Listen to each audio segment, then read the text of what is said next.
आखिर औरत का वह कौन सा अंग हर रात बेशर्म होकर दबाने और चूसने से अचानक अपार धन की प्राप्ति होने लगती है? लोग औरत का कौन सा अंग दबा और चूस कर अमीर बन जाते हैं?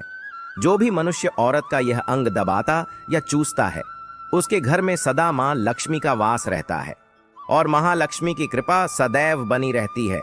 तो दोस्तों, आज की इस वीडियो में हम आपको एक सच्ची कहानी के माध्यम से बताएंगे कि औरत का वह कौन सा अंग है जिसे हर पुरुष को दबाना और चूसना चाहिए। अधूरी जानकारी विष के समान होती है, इसलिए वीडियो को बीच में ना छोड़ें। दोस्तों, एक बार की बात है, एक गांव में रामदास नाम का एक व्यक्ति रहता था। वह अपनी पत्नी से बहुत ज्यादा परेशान था, क्योंकि उसकी पत्नी बात बात पर हमेशा उसे ताना मारा करती थी। तुम्हारे पास है ही क्या, घर में खाने तक को कुछ नहीं है? दोस्तों, उसके घर में बिल्कुल कंगाली छा गई थी। एक भी रुपया नहीं था और उसके घर में खाने के लिए अन्न का एक दाना तक नहीं था। दोस्तों, एक तो घर में खाना नहीं, ऊपर से पत्नी का ताना। वह बहुत परेशान हो गया था। उसे समझ नहीं आ रहा था कि मैं क्या करूं। एक दिन की बात है, जब वह अपने घर से एक सुनसान रास्ते पर निकल गया। वह बहुत ही सुनसान रास्ते पर चल ही रहा था कि उसे एक साधु तपस्या करते हुए दिखाई दिए। वह उनके पास जाकर बैठ गया। जब साधु ने अपना तप खत्म किया तो रामदास उनके सामने जोर जोर से रोने लगा। साधु ने रामदास से कहा, पुत्र, तुम्हें क्या दिक्कत है?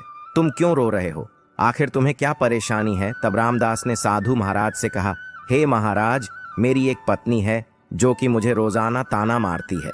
मैं गरीब हूं तो मैं क्या करूं? कितना भी कुछ कर लूं लेकिन धन कमा ही नहीं पाता हूं। मेरा एक छोटा सा धंधा था, वह भी पत्नी के क्लेश की वजह से चौपट हो गया। वह दिन रात मुझसे झगड़ा करती है। अब तो मैं दाने दाने के लिए परेशान हो गया हूँ। हमारे घर में खाने के लिए कुछ भी नहीं है, इसके अलावा पहनने के लिए वस्त्र भी नहीं है। लेकिन मैं अपनी पत्नी को समझाता हूँ कि वह मुझे ताने ना मारे, मुझसे झगड़ा ना करे, लेकिन वह बिल्कुल भी नहीं मानती। साधु जी, इसी वजह से मैं बहुत ज्यादा परेशान हूँ। इसी वजह से मैं घर छोड़कर यहाँ आया हूँ। तब साधु जी कहते हैं, रो मत बेटा, मैं तुम्हें एक काम बताने जा रहा हूं जो तुम्हारी किस्मत चमका देगा। तुम्हें अपनी औरत का सिर्फ यह अंग बेशर्म होकर कर दबाना और चूस लेना है। अचानक तुम्हारे घर में धन की प्राप्ति होने लग जाएगी। तुम देखते ही देखते अमीर बन जाओगे। साधु जी कहते हैं, जो भी पुरुष औरतों का यह अंग दबाता या चूसता है, उसके घर में कभी भी धन की कमी नहीं रहती है और ना ही उसके घर में लड़ाई होती है। वह जो भी व्यापार करता है उसमें हमेशा तरक्की होती है। साधु जी ने कहा, अब मैं तुमको औरत के उन अंगों के बारे में बताने जा रहा हूं। इसे ध्यान से सुनना और अपने जीवन में इस पर गौर करना। तब रामदास साधु जी महाराज की बातें बहुत गौर से सुनता है और कहता है कि जितना जल्दी हो सके मुझे यह बता दो दोस्तों। तभी साधु जी महाराज उस आदमी को एक कहानी सुनाते हैं और बताते हैं कि एक नगर में एक किसान रहता था। उसके बहुत सारे खेत थे जिस पर वह दिन रात मेहनत करता था। उसके घर में किसान और उसकी पत्नी रहा करते थे। उस किसान और उसकी पत्नी में आपस में बहुत ज्यादा प्रेम था। उसके घर में किसी भी प्रकार की लड़ाई झगड़ा या क्लेश नहीं होता था। इसी वजह से उसके घर में सदैव महालक्ष्मी का वास रहता था और उसके खेतों में इतनी ज्यादा पैदावार होती थी कि वह दिन प्रतिदिन और अमीर होता जा रहा था। उस किसान और उसकी पत्नी में इतना प्रेम था कि आसपास के लोग उन्हें देखकर जल जाया करते थे। धीरे धीरे उसके पूरे गांव के लोग जान गए कि किसान और उसकी पत्नी में बहुत ज्यादा प्रेम है। धीरे धीरे यह बात उस नगर के राजा तक पहुंच गई। दोस्तों, किसान और उसकी पत्नी की बात जब राजा के पास पहुंचती है तो राजा भी उसके प्रेम की काफी ज्यादा तारीफ करते हैं। वह सभी से बताते हैं कि हमारे नगर में एक किसान और उसकी पत्नी रहते हैं जिनमें कभी भी लड़ाई झगड़े नहीं होते हैं। उन दोनों में आपस में इतना प्रेम है कि मैंने ऐसा अपनी जिंदगी में कभी भी नहीं देखा। एक बार की बात है, राजा पूरे नगर में ढिंढोरा पिटवा देता है कि इस नगर में जितने भी लोग हैं वह सभी अपने घर में घी का दिया जलाएंगे। राजा की पत्नी पूछती है कि आप ऐसा क्यों कर रहे हैं? सबके घर में घी का दिया क्यों जलवा रहे हैं? राजा अपनी पत्नी की बात सुनकर कहते हैं, दीपक प्रेम की निशानी होता है। जिसके घर में घी का दीपक जलता है उसके घर में सदैव प्रेम बना रहता है और मैं चाहता हूं कि जो प्रेम किसान और उसकी पत्नी के घर में है वह हमारे पूरे नगर में रह रहे पति पत्नी के बीच हो। इसीलिए मैं हर घर में दीपक जलाना चाहता हूँ।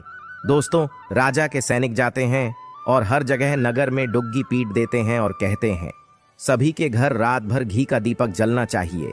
दोस्तों, राजा की बात मानकर सभी नगरवासी अपने घर में दीपक जला देते हैं, लेकिन जैसे ही आधी रात होती है सभी के घर के दीपक बुझ जाते हैं, लेकिन किसान के घर का दीपक वैसे ही जलता रहता है। दोस्तों, दीपक हमेशा किसान की पत्नी जलाती थी, लेकिन उसकी बात नहीं मानती थी। वह हमेशा अपनी मनमानी करती थी। उसका जो भी मन करता था वही काम करती थी, लेकिन किसान को इस बात से कोई भी दिक्कत नहीं होती थी, क्योंकि किसान बहुत समझदार था। किसान सोचता था यदि मैं अपनी पत्नी को रोक टोक करूंगा तो घर में बेवजह ही लड़ाई झगड़ा होंगे। कई चीजें किसान इस वजह से अनदेखा करता था कि उसके घर में प्रेम बना रहे राजा अपने महल को छोड़कर पूरे नगर का नजारा देख रहे थे। उन्होंने देखा कि सारे नगर में किसी के घर में दीपक नहीं जल रहा है, लेकिन किसान के घर में दीपक जल रहा है। तब राजा अपनी रानी से बोलता है कि देखो, किसान और उसकी पत्नी के घर में दीपक जगमगा रहा है, लेकिन पूरे नगर में कहीं भी दीपक नहीं जल रहा है। इसी से पता लगता है कि किसान और उसकी पत्नी में कितना प्रेम है। तब राजा की पत्नी राजा से बोलती है कि जो किसान और उसकी पत्नी में प्रेम है वह किसान की पत्नी की वजह से है, और इसी वजह से उसके घर में इतना ज्यादा प्रेम है। दोस्तों, जब राजा रानी की बात सुनता है तो कहता है नहीं, तुम्हारा सोचना गलत है। जो प्रेम किसान के घर में है वह उसकी पत्नी की वजह से नहीं है, बल्कि वह किसान की वजह से है। रानी कहती है कि किसान की पत्नी बहुत ज्यादा समझदार है। आपका सोचना गलत है, और यही वजह है जो कि उनके घर में कभी भी लड़ाई झगड़ा नहीं होता है। राजा कहता है कि किसान समझदार है, और रानी कहती है कि किसान की पत्नी समझदार है। दोस्तों, इसी तरह कुछ देर चलता रहा। इसी बात को लेकर राजा और रानी के बीच काफी झगड़ा हो गया। इसके बाद रानी राजा की दाढ़ी उखाड़ ली और राजा ने रानी को उठाकर पटक दिया। इसके बाद राजा कहता है हम लोगों को झगड़ा करने की जरूरत नहीं है, क्यों ना हम किसान और उसकी पत्नी की परीक्षा ले लें। सारा दूध का दूध और पानी का पानी हो जाएगा। लड़ाई करने के बाद इस बात पर राजा और रानी दोनों सहमत हो गए और दोनों की परीक्षा लेने के लिए तैयार हो जाते हैं। तब राजा अपने महल में जाता है और एक पुरुष सैनिक को बुलाता है और पुरुष सैनिक से बोलता है कि तुम किसान के पास जाओ और जो जो प्रश्न मैं तुमसे बोल रहा हूं वह तुम किसान को बोल देना। वह पुरुष सैनिक बोलता है ठीक है महाराज। वह सैनिक राजा की बात सुनकर किसान के पास जाता है। उस समय किसान की पत्नी खेतों में गई थी, लेकिन किसान की कुछ तबीयत ठीक नहीं थी, इस वजह से वह खेतों पर नहीं गया था। इस समय वह सैनिक किसान के घर पहुंच जाता है और किसान से कहता है मैं राज दरबार से आया हूं, राजा साहब ने मुझे भेजा है। दोस्तों, किसान कहता है बताइए मैं आपकी क्या सेवा कर सकता हूं। आप बैठ जाइए, मैं आपके लिए पानी लेकर आता हूं। तभी वह सैनिक बोलता है कि नहीं, तुम कुछ भी मत लाओ, मैं राजा का सैनिक हूं, बस आपके पास राजा का समाचार लेकर आया हूं। तब किसान कहता है ठीक है, आप मुझे बताओ राजा साहब ने मेरे लिए क्या समाचार भेजा है। सैनिक कहता है किसान, राजा साहब ने यह बोला है कि यदि तुम अपनी पत्नी को छोड़ देते हो तो राजा जी आपको बहुत सारे हीरे जवाहरात और साथ में तुम्हारे जमीन से 2 गुना ज्यादा जमीन राजा जी आपको गिफ्ट में देंगे। इसके अलावा राजमहल का आधा हिस्सा भी आपको दिया जाएगा। लेकिन जो किसान ने जवाब दिया वह सुनने लायक है। किसान ने कहा राजा जी, अपना पूरा राजमहल मुझे क्यों ना दे दे, लेकिन मैं अपनी पत्नी को नहीं छोड़ूंगा। जाओ और अपने राजा से कह दो किसान ने ऐसा कहा है। सैनिक जाता है और राजा को सारी बातें बताता है। इस समय रानी वहां पर सैनिक की बात सुन रही थी। सुनने के बाद रानी ने कहा आपने किसान की तो परीक्षा ले ली, लेकिन किसान की पत्नी की परीक्षा नहीं ली है। इस तरह से हम कैसे पता कर सकते हैं कि कौन समझदार है।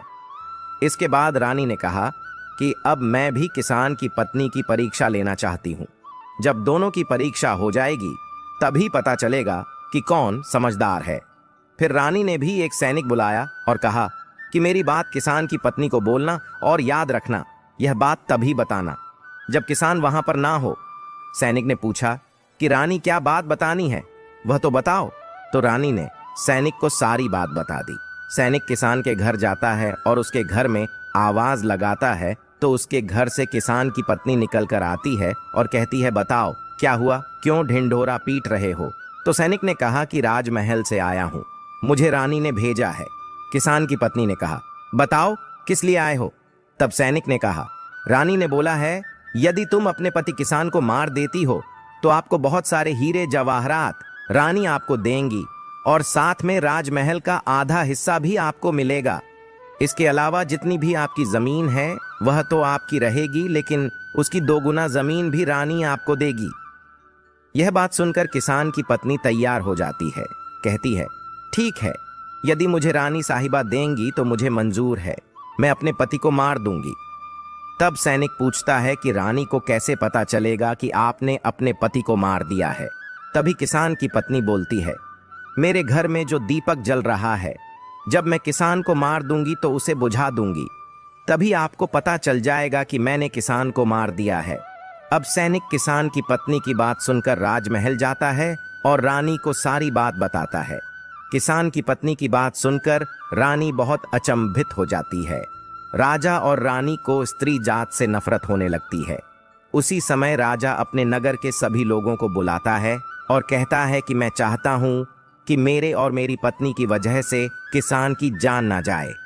तुम लोग ऐसा करो, उस किसान के घर जाओ और सारी बातें बता दो और उस किसान को बचा लो, वरना किसान की पत्नी उसे मार देगी। इधर सैनिक किसान के घर जाते हैं और सोचते हैं कि किसान की पत्नी किसान को रात में मारेगी और दिया बुझाएगी। इससे पहले ही हम किसान के घर में पहुंच जाते हैं और किसान को बचा लेते हैं।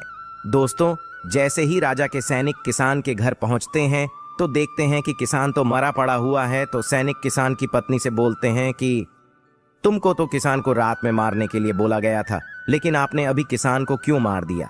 तब उस किसान की पत्नी बोलती है कि किसान को तो मुझे मारना ही था, रात में तो मुझे सिर्फ दिया ही बुझाना था, इसलिए किसान को तो मैंने दिन में ही मार दिया है।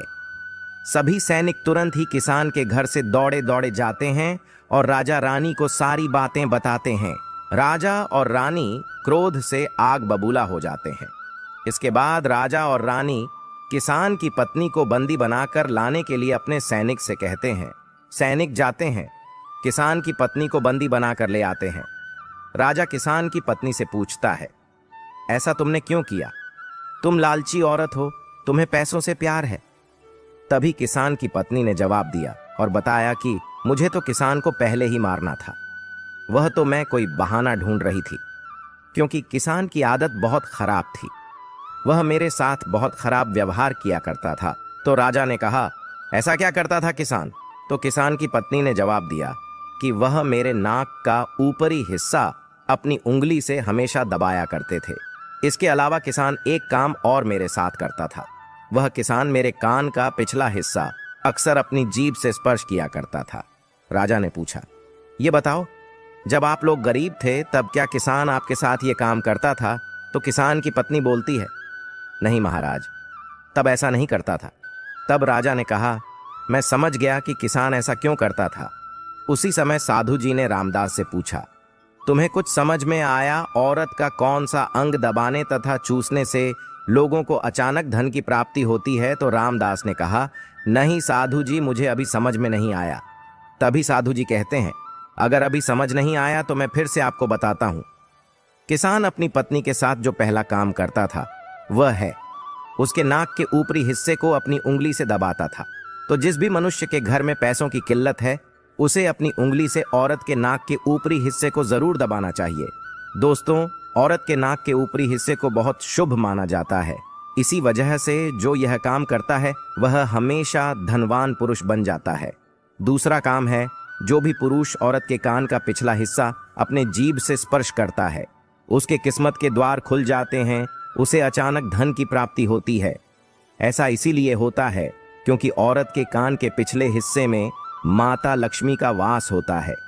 जब आप ऐसा करते हैं तो माता लक्ष्मी आपसे प्रसन्न हो जाती है और आपको अपार धन देती है। और आपने एक बात तो जरूर सुनी होगी, औरतें माता लक्ष्मी का रूप मानी जाती है। यही वजह है इस संसार में जो भी मनुष्य यज्ञ पवित्र काम करता है उसका घर धन से भर जाता है, जो कि इस कहानी में किसान भी अपनी पत्नी के साथ करता था। लेकिन आप जब भी ऐसा काम करें तब आपको अपनी पत्नी को पूरी बात बता देनी चाहिए, अन्यथा आपके जीवन में ऐसा अनर्थ भी हो सकता है। दोस्तों, आज का ज्ञानवर्धक वीडियो कैसा लगा कमेंट करके जरूर बताएं और हाँ, कमेंट में हर हर महादेव लिखना ना भूलें। धन्यवाद।